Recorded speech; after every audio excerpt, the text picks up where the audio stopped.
like I was saying, it's easy to be manipulated and brainwashed when you're growing up, as a child, or when you're under the influence. Who knows? Maybe the man in the marital relationship, I don't know, maybe he knew what he was doing. But I remember, I think it was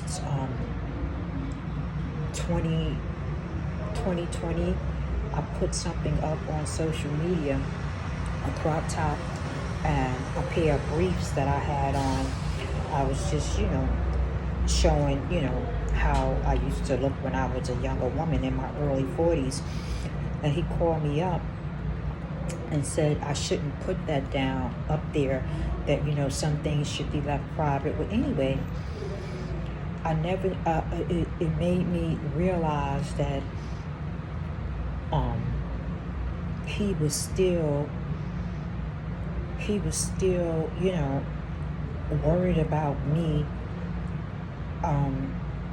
showing off who I am. He was still worried about me shining. He woke me up to let me know that he was in the same state of mind about me hiding who I am from day one. And then, as time went on, I realized that he was still practicing magic on me, and the Creator allowed him to get used to believing that magic was working for his benefit. But he woke me up. I didn't know where I was going in my journey, and I realized that him, his relatives, and my mom were trying to stop me from living the purpose that I believed that God was leading me to live.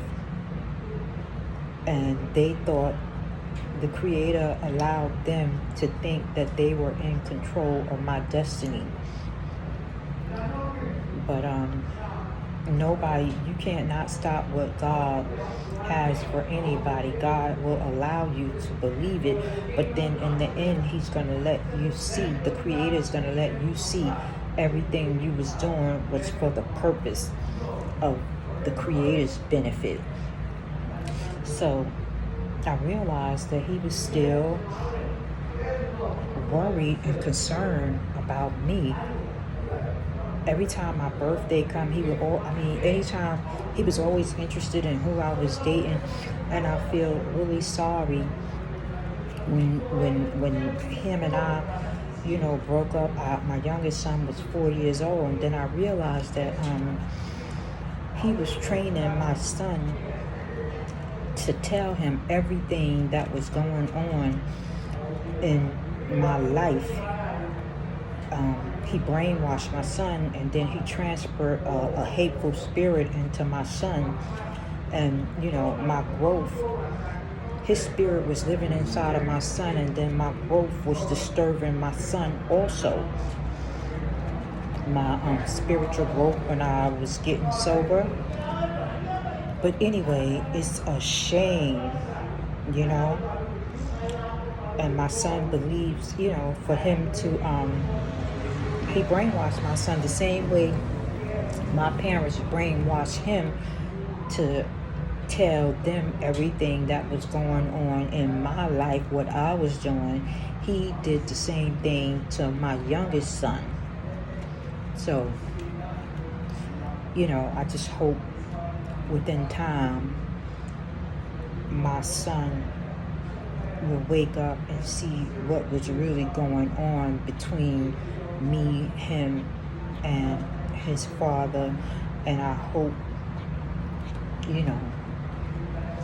he handled when he found out in a respectful way, what was going on. But anyway, everybody, and it's like my mom, I had, stopped talking to my mom because, she would always turn my siblings against me. And, one of my siblings, who I thought was very You know, I thought we were very close, but you can't blame her. She finally was able to get a relationship with my mom. And it was hard for her to be in a relationship with me and my mom at the same time, when I would always complain to her about my mom, how my mom would treat me. And she didn't, she didn't want to be involved. She told me that I should not discuss that with her since we share the same mom, but I was discussing it with her for years. But her and my mom, you know, my mom moved me out the way so her and my mom could have a relationship without me. At first I was hurt, but they really do need to know each other. So now I understand the purpose of me not being in between their relationship. And everything, and it's painful when you have to take a journey by yourself without your loved ones. I'm used to supporting, inspiring, and being there for everybody that I love. So my creator just moved everybody out my way so that I could just listen. I miss my loved ones. I don't miss anybody in the marital relationship. I don't miss any of them. But I do miss, my sons, my siblings, my mom, my nieces and nephews. But it's all in God's will. And it's hard. Nobody wants to know the truth. I remember when I was 29, I went to see a therapist for the first time, and then the therapist I was telling her about my relationship with my mom, and she told me that my mom was a sadist. And I asked her what it was, but anyway, she told me. I ran out that office so fast, and I wasn't ready to accept, who my mom was and what was going on. And then when I got in my early 40s, I was ready to accept it and deal with it. But I didn't go back to that therapist. I went looking for her because I was ready to hear the truth.